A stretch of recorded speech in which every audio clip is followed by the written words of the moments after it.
หลังจากที่ไปเอาน้ำมานี่น้ำของถังเส้นทางที่ยังบ่ทันเฮ็ดเทื่อเนาะ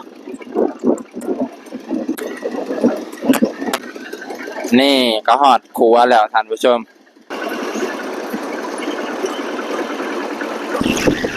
นี่ครับ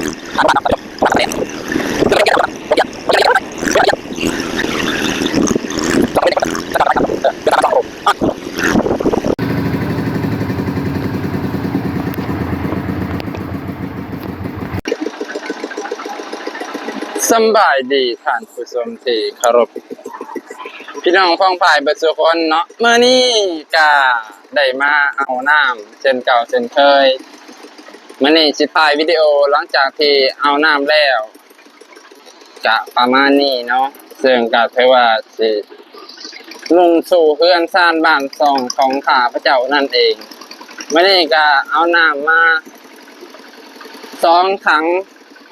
500 ลิตรกับ200 ลิตรนะจะประมาณนี้เนาะหรือจะว่าจังไดก็มื้อนี้ก็สิได้นั่งรถไฟกับเพื่อนบ้านกลางคนแหละเนาะโอ้เส้นทางตอนนี้หลังจากออกจากบ้านตะแล้วบ้านตะแล้วนั่นเองนี่ก็คือซูเปอร์ตีนผีของข้าพเจ้านั่นเองเนาะก็ซื้อบางเชื่อแนวนั่นเองนี่เร่งเป็นเร่งนะครับตอนนี้ซึ่งก็ถือว่าเป็นเส้นทางที่กำลังเฮ็ดแล้วหากะแล้วประมาณทิศ2 ทิศนั่นเองเนาะนี่ก็ถือว่าเฮ็ดแล้วมาดๆไม่ว่าซั่นก็แล้วก็เป็นเส้นทางที่สัญจรไปมาของชาวบ้านเฮ็ดให้สะดวกขึ้นหลายกว่าเก่าเนาะแต่ก่อนก็เป็นเส้นทางที่ไม่ค่อยดีปานใดแต่ช่วงนี้ก็ดีขึ้นหลายพอสมควรเนาะเพราะว่าเพิ่นก็พัฒนาขึ้นหลายขึ้นแล้ว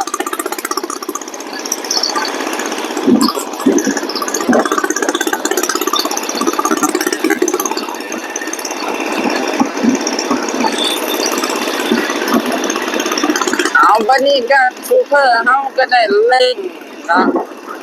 เร่งรถอย่างเต็มที่เพื่อมุ่งสู่เส้นทางของเพื่อนซ่านบ้านซองของข้าพเจ้าและตอนนี้ก็เป็นการกลับแล้วตอนนี้กำลังจะกลับบ้านเนาะซึ่งก็หลังจากที่ไปเอาน้ำมานี่น้ำของถัง2 ถังโอ้โหสุดยอดเลยเส้นทางใหม่ตอนนี้สามารถเร่งรถได้30 กิโลเมตรต่อชั่วโมงของรถไถนาเนาะนี่โอ้โหสุดยอดเลยเส้นทางของเส้นทางเฮ็ดใหม่จากบ้านตะแล้วไปสู่บ้านเมืองชนบุรีเนาะซึ่งเป็นเส้นทางหลักว่าซั่นเถาะที่เพิ่นเฮ็ดมาให้มันสะดวกสบายของประชาชนนั่นเองแต่ว่าแต่ก่อนนั้นจะเป็นเส้นทางแดงเถาะแต่ตอนนี้เป็นเส้นทางลาดหินเนาะโอ้โหลาดยางนั่นเองสะดวกสบายหลายขึ้นแล้วท่านผู้ชมนี่สุดยอดเลยการขนส่งคมนาคมก็สิสะดวกสบายหลายขึ้นประหยัดเวลาหลายขึ้นเอาไปเบิ่งเส้นทางข้างหน้าดีกว่าท่านผู้ชมนี่ก็คือตรงให้ตรงหน้าท่านผู้ชมที่เคารพต้องใจเบิดเส้นทางสัญจรของเมืองสระบุรีเมืองจำพรโอ้ยช่วงนี้ก็เป็นอากาศร้อนหลายบนตรงให้ตรงหน้าโอ้ยยามนี่คือว่าแบบร้อนแห้งท่านผู้ชมเบิ่งตรงให้ตรงหน้าคิดทอดอดีตเก่าแล้วอดีตเก่าข้าวหลังแต่ว่าปัจจุบันเนี่ยก็สิเริ่มพัฒนาแล้วเส้นทางก็โอ้งามขึ้นแล้วเนาะเบิ่งเส้นทางต่อไป น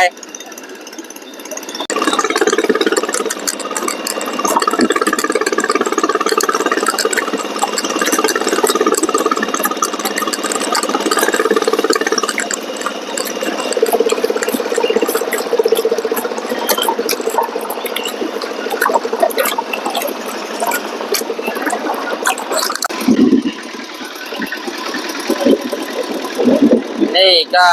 จะเป็นเส้นทางดินดำเนาะเส้นทางดำก่อนเพิ่นสิเอาหินมาลาบเพิ่นก็ได้ใส่อันนั้นน้ำมันเครื่องเพื่อบ่ให้เป็นขี้ฝุ่นให้ขี้ดินเกาะกันได้ดีเนาะเพิ่นก็ได้ถือว่าเฮ็ดสุดยอดเลยช่วงนี้เพิ่นก็บุกเบิกประมาณเดือนกว่าแล้วใกล้สิแล้วเส้นทางสู่ระหว่างบ้านตาแหล้วน่าจะแม่นเนาะเพิ่นน่าจะสีดใหม่สีดให้มันหนาวว่าซั่นจ้ะให้ขี้ดินมันจับได้หลายที่สุดจับกันให้หลายที่สุดหลังจากนั้นเพิ่นก็สิเอาหินมาโห้ยเนาะคือสิเอายามักต่อยแล้วก็หินลงเลยก็ยังบ่ฮู้เฮาก็บ่เห็นขั้นตอนนั้นแต่ตอนนี้ก็สะดวกสบายท่านผู้ชมที่เคารพเส้นทางเข้าสู่ระหว่างบ้านตาแหล้วกับเมืองสระบุรีก็สิย่อเวลาในการสัญจรไวขึ้นกว่าเก่าโอ้ยสุดยอดเลยวิว2ข้างทางกับอากาศเดือน3เดือน4ฮ้อนท่านผู้ชมใกล้สิฮอดสงกรานต์แล้วฮ้อนหลายโอ้ยสุดยอดเลย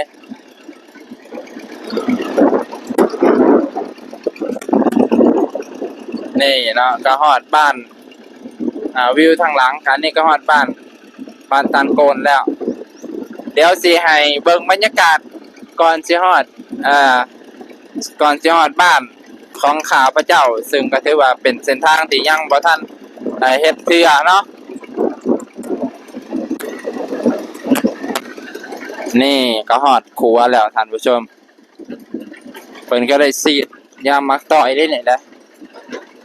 ซีดเฮาในครัวเลยท่านผู้ชมบ่ให้มัน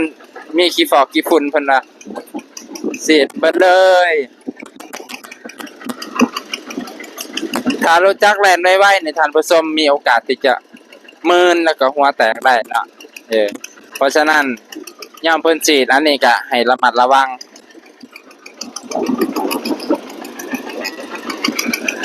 นี่ท่านผู้ชมเฮือนซ่านบ้านช่องเพิ่นก็สิอุ้ยต่อไปก็สิบ่มีขี้ฝุ่นเลยเด้นับจากมื้อนี้ไปบ่มีขี้ฝุ่นให้เห็นแล้วบัดนี้แต่ก่อนมันยังเป็นขี้ฝุ่นไงกุ๊บรถใหญ่ๆแล่นนี่โอ้ยต้องปิดหูปิดตาเนาะอันนี้แม่ยายเพิ่นก็สิได้ตำหูแบบสบายบ่มีขี้ฝุ่นแล้วบ่มีขี้ฝุ่นในเข้าหูเข้าตาแล้วต่อไปเฮ็ดกิจกรรมหน้าเฮือนสบายนี่แหละเพิ่นเข้าสู่การพัฒนาที่ยั่งยืนเนาะอันนี้ก็ขอชมเชยเส้นทางสุดยอดเลยแต่ก่อนนี่มันมีขี้ฝุ่นหลังคาเรือนแต่ละหลังนี่ขี้ฝุ่นเต็ม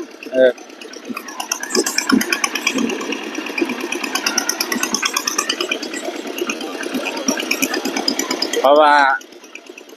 แห้งตกมายามแล้งนี่สิเป็นแบบขี้ฝุ่นไงต้นหมอกต้นไม้นี่เป็นสีเหลืองเบิดสีเหลืองสีแดงแต่ตอนนี้เริ่มสิบ่มีเลยนะท่านผู้ชมเส้นทางใหม่กำลังมาใหม่กำลังเฮ็ดแล้วนี่อันนี้คือห้อยเก่าเนาะล่องรอยเส้นทางเก่าห้อยเส้นทางเก่าตะกี้เดี๋ยวนี้เริ่มสิจางหายแล้วนี่เพิ่นก็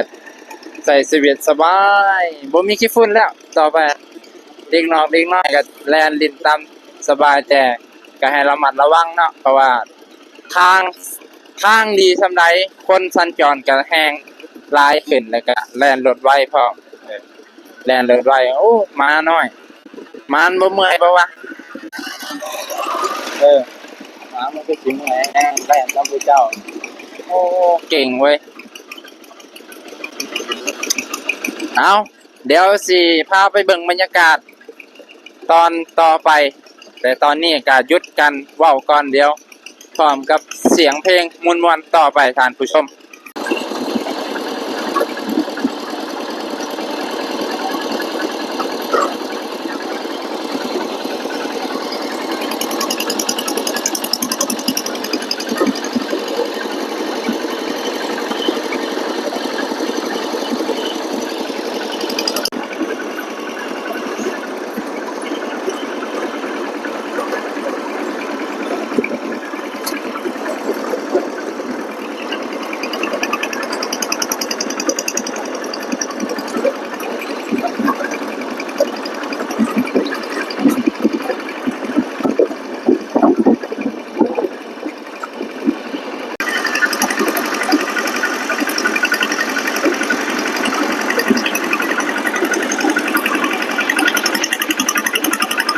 หนุ่มรถไถ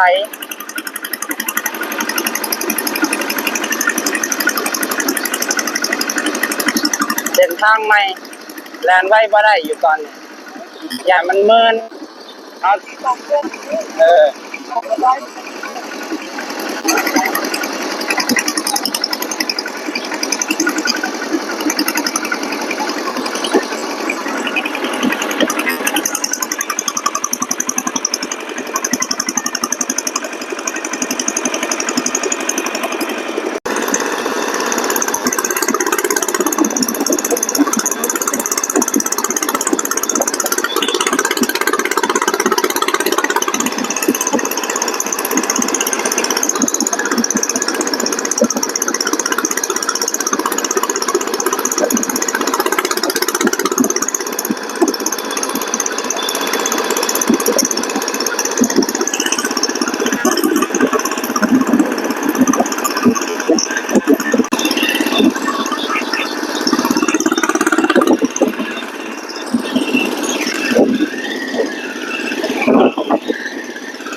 อันนี้ก็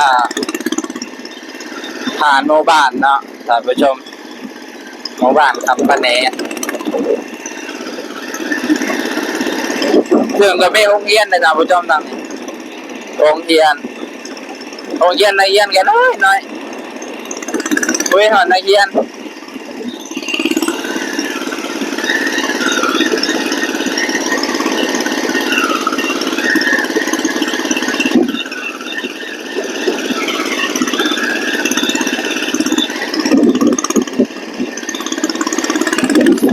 ส่วนกลางเว้นนี่คนกับสัญจรกันน้อยท่านผู้ชมเดือนสร้างบ้านช่องโอ้โหฮ้อน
เอาเส้นทางตรงไปกับเข้าสู่เมืองชลบุรีเนาะแต่ว่าอันนี้ก็ต้องเลี้ยวขวาเลี้ยวซ้ายจะได้มุ่งสู่บ้าน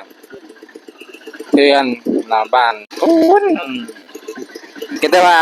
เส้นทางต่อไปเนี่ยอาจจะบ่ค่อยดีปานใดยังเป็นขุมเป็นบ่อเนาะ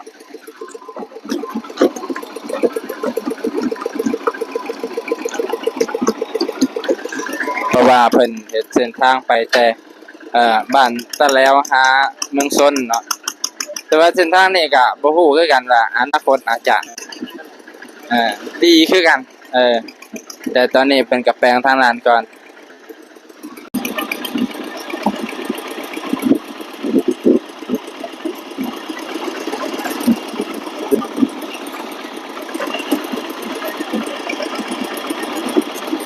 นี่เส้นทางแต่ตอนนี้เส้นทางแดงซื่อๆบางบอนก็เป็นขุมท่านผู้ชมเป็นขุมเป็นบ่อรถแล่นสัญจรธรรมดานี่ก็พอได้แต่แล่นไว้นี่อาจจะบ่ได้แล้วรถไถนี่ก็บ่ค่อยแล่นไว้ได้เด้รถจักรนี่สะดวกสบายรถใหญ่นี่ก็สะดวกแต่ว่ารถไถเดินตามแล่นบ่ค่อยไวปานใดทางในมีคน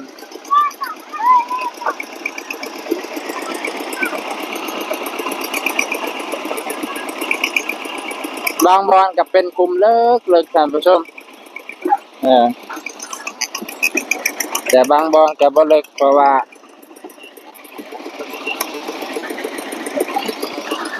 เส้นทางมันยังดีอยู่เออตกฤดูฝนนี่แห้งใบหญ้ายามแล้งนี่ใครแน่เพราะว่าพอแนมเห็นมันแนมเห็นอยู่เนาะ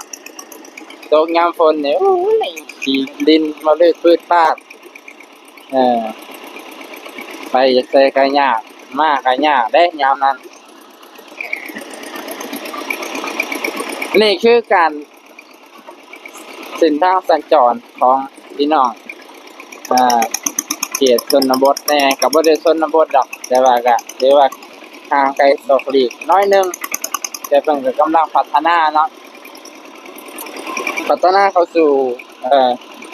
ความเจริญความเจริญแต่ว่าเส้นทางนี้ก็ตามที่เคยอยู่มานี่เกือบ30ปี30ปี40ปีก่อนเส้นทางมันสิเป็นแบบทางธรรมดาแต่ก่อนเป็นทางธรรมดาอีหลีเป็นทางแบบบ่มีหินบ่มีหยังเลยเป็นทางดินทรายแบบดินทรายขาวเนาะแต่ก่อนนี่การสัญจรก็สิยากน้อยหนึงเออเพราะว่าคันรถจักรคือเห็นแหละรถจักรนี่สบายรถจักรตีนเดียวรถใหญ่แฮงสบายการเอาน้ำมาหลายๆนี่ก็ลำบากแน่แต่เฮาใช้รถไถเพราะว่ารถใหญ่ก็ลำบากคือกันแหละถ้าทางดีมันลำบากอันนี้ทางบ่ดีก็เลยก็ลำบากแน่แต่ว่าก็ต้องไปเอาเพราะว่าทุกคนก็ต้องอาศัยน้ำกินชีวิตในโลกนี่ต้องอาศัยน้ำถ้าบ่มีน้ำก็อยู่บ่ได้เด้เออขนาดชาวแอฟริกาก็ยังต้องกินน้ำบ่สะอาดกว่าเฮาอีกแต่อันนี้เฮาถือว่ายังโชคดีที่น้ำสะอาดกว่าเขา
นี่ก็คือเส้นทางที่มันค่อนข้างจะยากแน่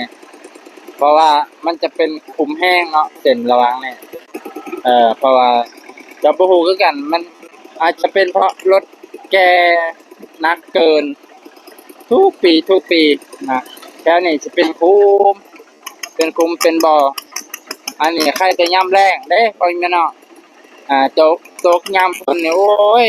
คุมแบบนี้นี่ ขีดดินทรายแบบนี้รถไปก็ยากโต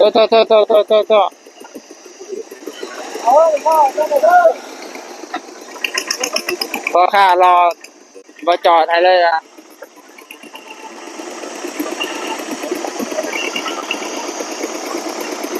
เนี่ยมันจะเป็นคุมแบบนี้แหละท่านผู้ชมเนี่ยเบิ่งในคุมตัวนี้ป๊าดสุดยอดเลยคุมนี่ซุปเปอร์คุมรถไถก็ไปยากรถใหญ่ก็ไปบ่สะดวกนี่จังหวะนี้แหละเออมันจะลำบากนะเด้อท่านผู้ชมเส้นทางแบบนี้อ่า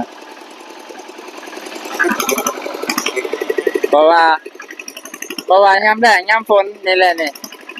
ปัญหาอุปสรรคของเส้นทางเขตชนบทรถใหญ่แก่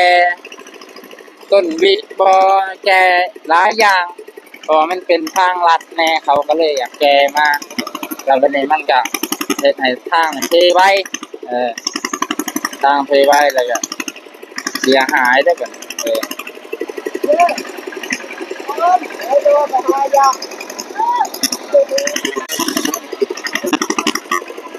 เออ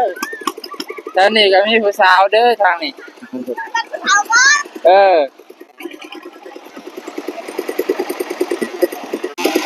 นี่เส้นทางแต่ละหม่องมันจะมีหม่องยากหม่องคุ้มแน่นะโอ้เด็กแมนซิตี้ชนมันกันนะ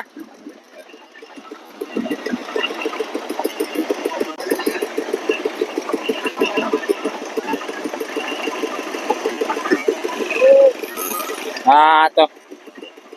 รุ่นใส่เสื้อเลมโบ้ตัวนี้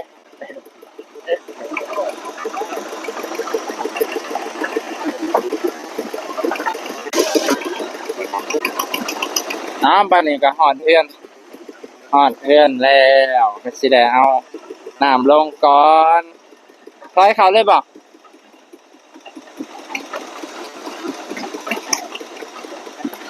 พี่น้องจบเพียงเท่านี้